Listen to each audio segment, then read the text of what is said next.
Welcome to the EV Ready podcast, featuring industry leaders and their perspectives on electrification, hosted by EV Ready Energy.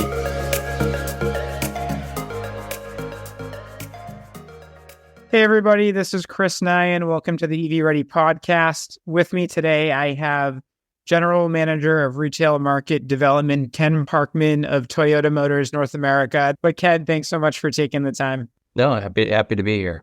So obviously we have a relationship working previously, and in this space, I think it's so hard to find companies who really value partners. I think sometimes it's said out loud, but it's not necessarily acted on, and, just been grateful for our relationship so far. And I'd love, if maybe you could kick off the podcast talking about Toyota's approach to having partners.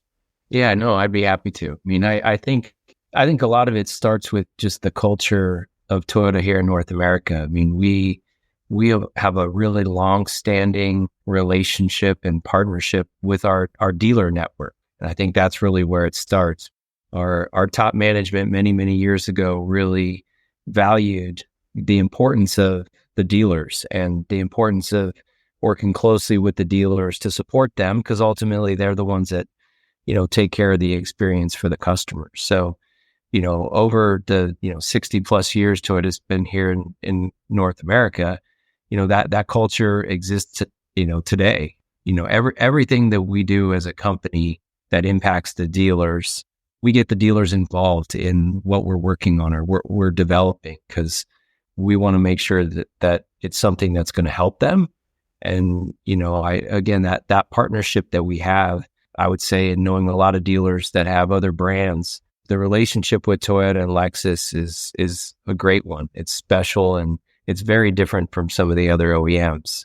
And, that's that culture that we have of the relationship with our dealers, I think extends, as you were asking, to the dealer partners that we have that we work with. In my case, in retail market development, we're responsible for dealer facilities and supporting our regions and supporting our dealers. And that's one of the things that, when we were trying to figure out how to get our dealers ready to start selling the BZ4X and RZ on the Lexus side, we first started by looking at what the other OEMs were doing in the space of BEV readiness. And, as people that work for Toyota, we are definitely not experts in the EV space. And we quickly knew that. And the one common thing that we found in all the other OEMs is they had partnered with a company that does specialize in battery electric, not just in automotive space and other spaces. And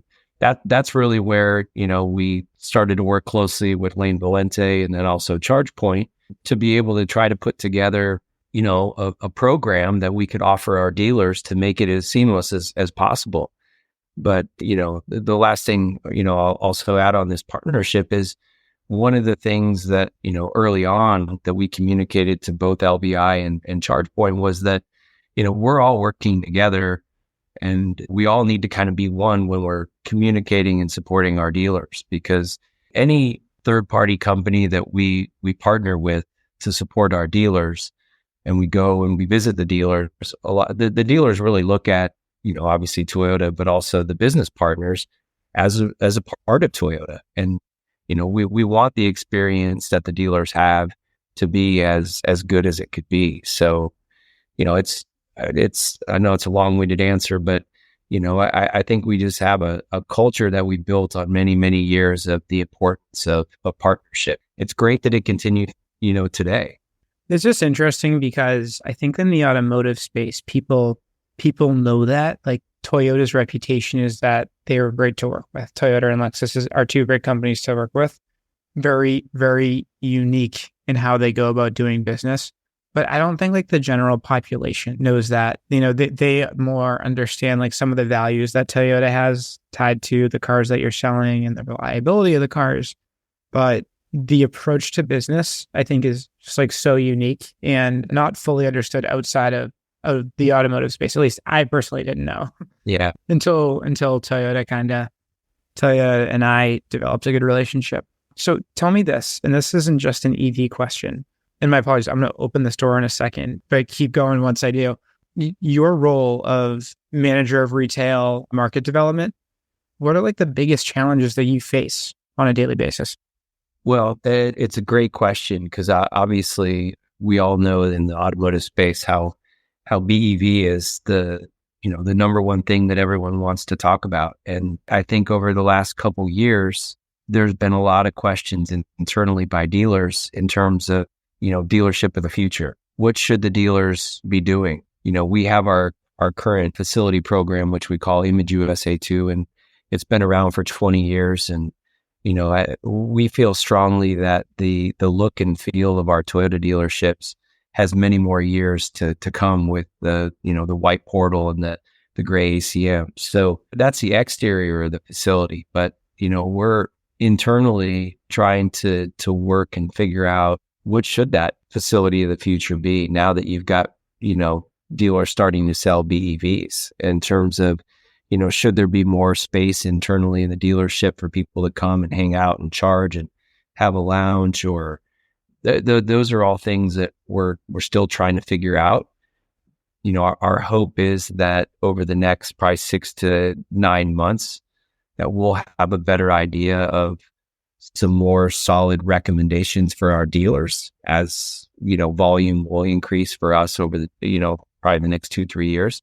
But the other challenge that I've learned over the last couple of years in trying to work with dealers to get them just with the minimum number of chargers to take care of the launch of BZ is just how complex, and there's so many factors outside of the dealer's control in terms of permitting and city codes and the current electric grid in a specific dealer's town or whatever. There's so many factors that are out there, and again, trying to figure out, what that future recommended guideline to our dealers is something that, we know is going to be impactful. We know our dealers, we got to have them be ready, but what's realistic to ask of them? And I think that's something that, if you ask me what keeps me up at night, that I would say it's that, not really knowing exactly what we should offer our dealers, because we want a good customer experience, but we also don't want to ask too much of our dealers. Yeah, so that's a great transition to the next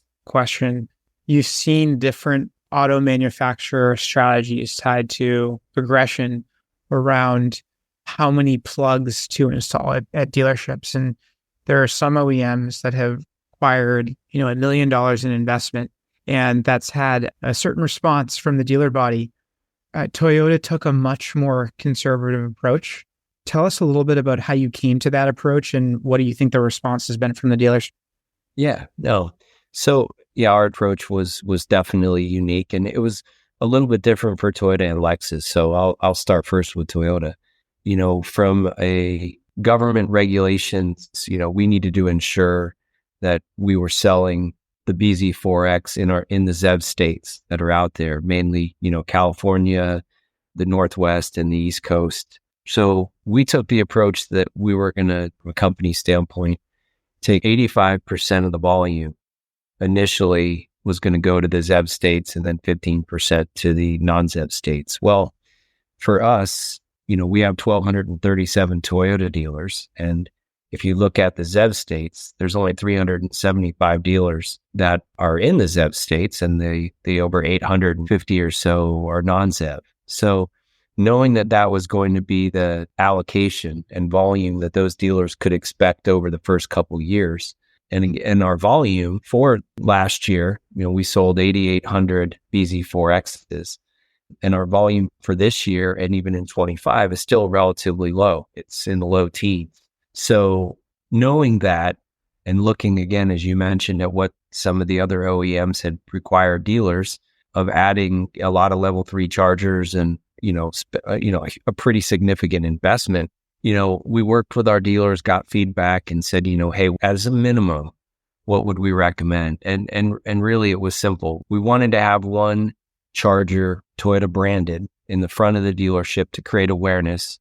We wanted the dealer to have one charger in service, and then we wanted to have one charger that the dealers would be selling in delivery for an at-home charger. So those three chargers, and they were level 2 chargers. Again, in the ZEV states, if dealers wanted to opt for level 3, DC fast chargers, they could, but that was not a requirement. So if you look at average dealer investment in our ZEV states for Toyota, it was roughly average dealer spent $36,000. On the non-ZEV side, it was about $21,000. So it was a very minimal investment, but again, knowing the volume being minimal for these first couple years, we didn't want to have the dealers, overinvest, because again, the technology in level 3 chargers is changing. So I would hate, we didn't want the dealers to invest in technology and equipment today that 3 years from now they needed to upgrade.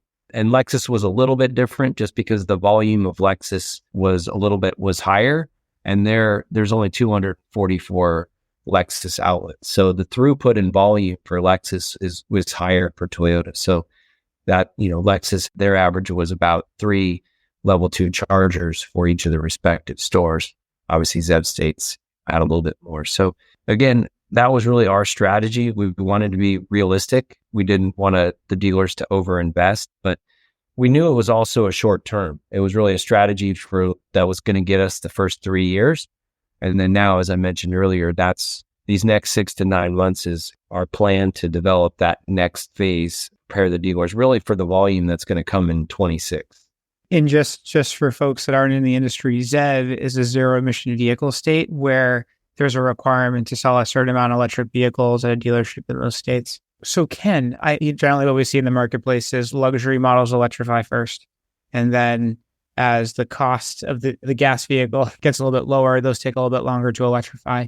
Talk to us a little bit about the strategy of a Lexus electrification efforts versus Toyota. Yeah, as you mentioned, the cost of EVs is much higher. So I think, mainly the luxury industry is certainly seeing more of a focus, and really we're seeing that, on Lexus when it comes to their future product. And that's why, as I mentioned, for example, RZ launched this year and there were sales of 5,300. The next year's volume is going to be around 14,000, and then it's going to go up to about 40,000+. So the Lexus volume over the next couple of years is certainly going to increase. And on a by dealer basis, again, that put through a much smaller number of stores is a significant amount of the volume. And, the current plan right now from a company standpoint is by, 2035, so 12 years from now, roughly, that 100% of Lexus volume will be. Obviously, there's a lot of things that could change. I mean, we're all banking on, BEVs are what people want, but there's also a cost associated with it. So that's really the focus, from a product standpoint, has really started more on the luxury side for Lexus. And then obviously on Toyota, we've got our BZ model. There's plans, we're going to get some minor changes to that vehicle in 2025. So it's going to be another year.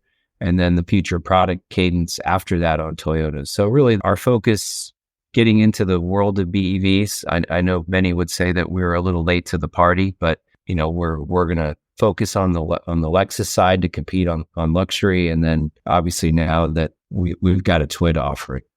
So to your point, there is a reputation sometimes for Toyota of electrification being a little bit more slower than some of the other brands, but you also have a heavier mix of hybrids and plug-in hybrids as a part of your strategy, I think, than other car manufacturers are focusing on. And I think part of that story is a little bit misunderstood, in the general public, but part of it's about the idea of like decarbonizing the world and what's the strategy, and is the best thing to decarbonize to have fully battery electric vehicles, or is it to have a mix of different types of electric vehicles? Can you talk to us a little bit about how Toyota thinks about that? No, it's a great point. And again, with all the focus on BEV, we've been selling hybrids for 20 plus years. With the Prius launching in the mid 90s, and we've sold millions of hybrids over the years. It's been a great vehicle for us, and it's the environmental impacts of hybrids. And now that we also have plug-in hybrids and we also have hydrogen, we've got the Mirai, which is sold in California, obviously in small volume. So when you look at our product offering, we've got, ICE engines, we've got plug-in hybrids, we've got hybrids, we've got BEVs now, and then we also have hydrogen rye.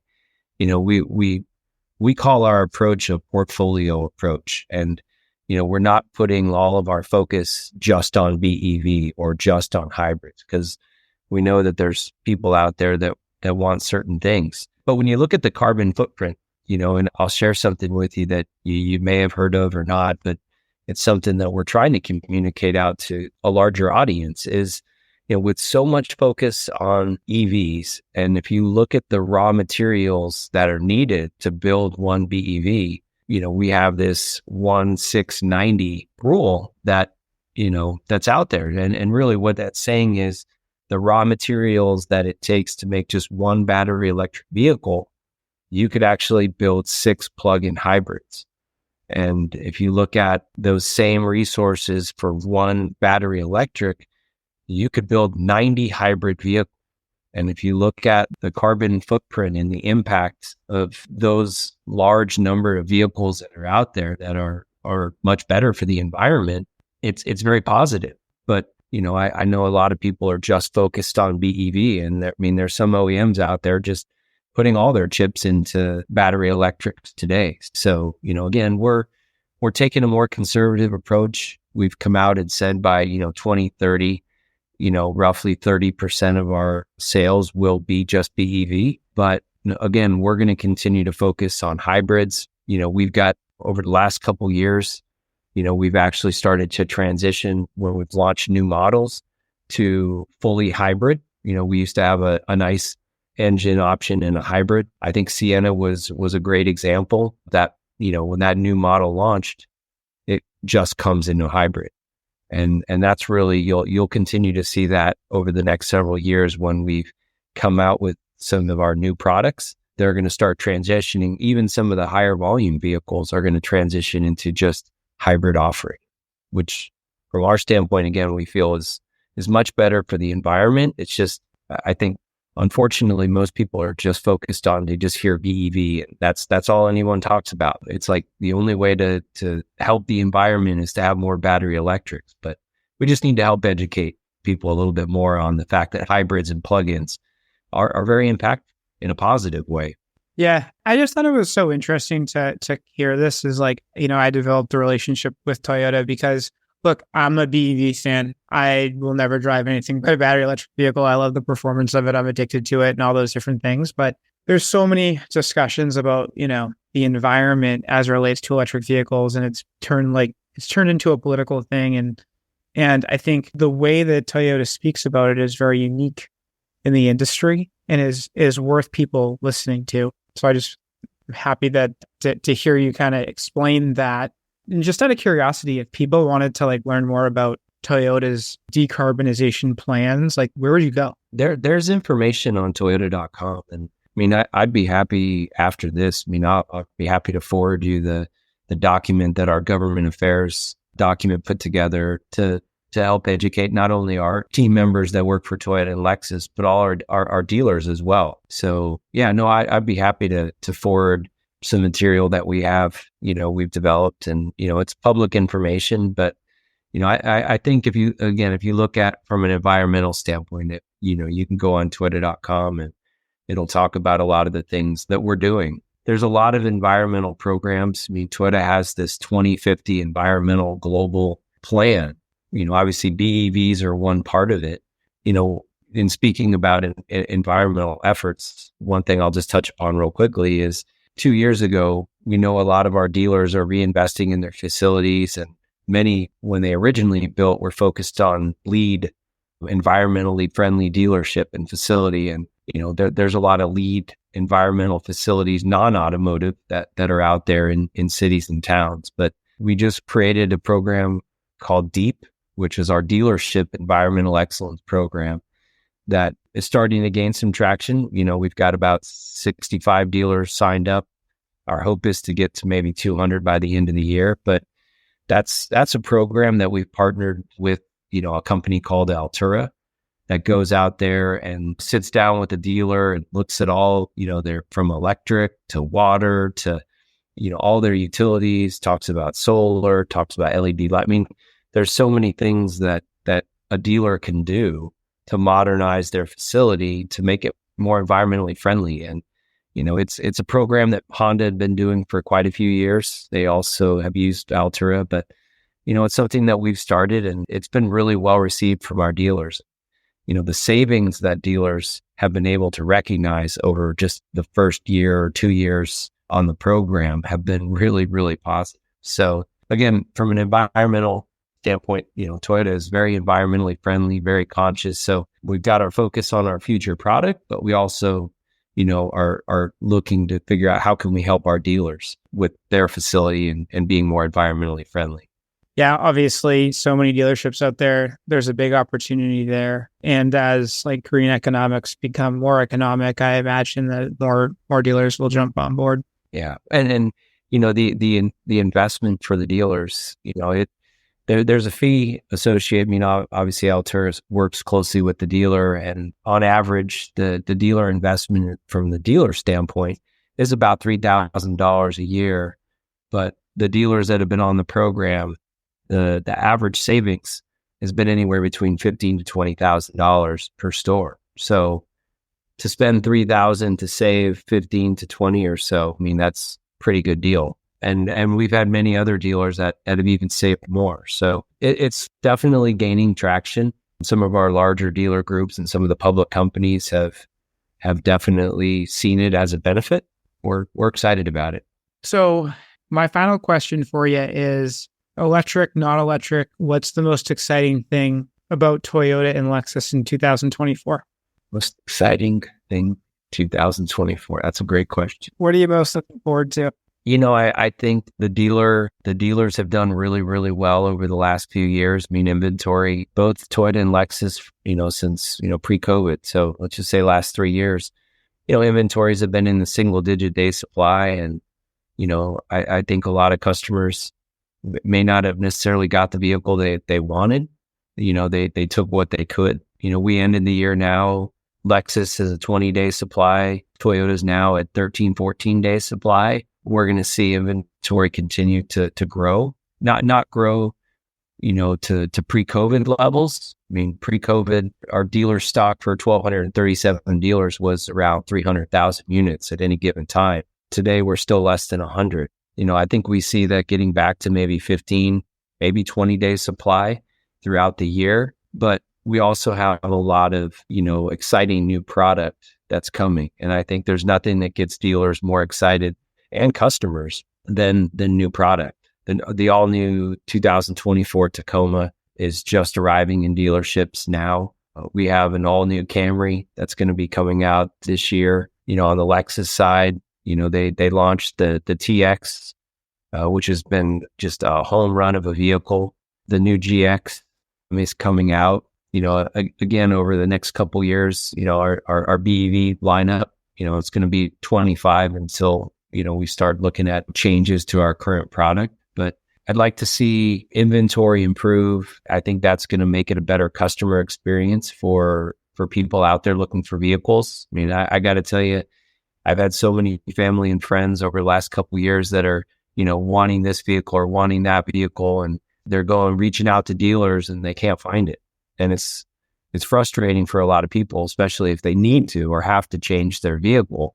There's been such a limited inventory. So, it'll create a better customer experience, and dealers are going to continue to, provide the customers with what they want. So it should be a great year. Dealer profits, continue to go well. I think one other thing that you talked about earlier, kind of wrapping up on this kind of partnership, is we have a history of many, many years where we haven't added a lot of stores to our dealer network, both Toyota and Lexus.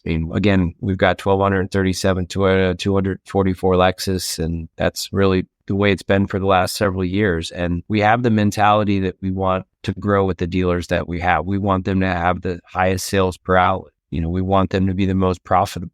If they're profitable, they can reinvest in their facility. They can reinvest in their customers and their own people. So, that close partnership mentality that we have, again, we want our dealers to be really successful. the dealers appreciate that. And again, I think it goes back to trying to, that winning combination is, us working closely with them, us providing them the best product that customers want, and, them doing their job, which is giving the customer a great experience. Yeah. Well said. Well said. A good year ahead. Well, Ken, thanks for taking the time to join the podcast and telling us a little bit more about Toyota and Lexus. And I encourage people to go to Toyota's website and read their sustainability program. It's just, it's unique, it's interesting. And thanks again for the time and for everybody joining the podcast.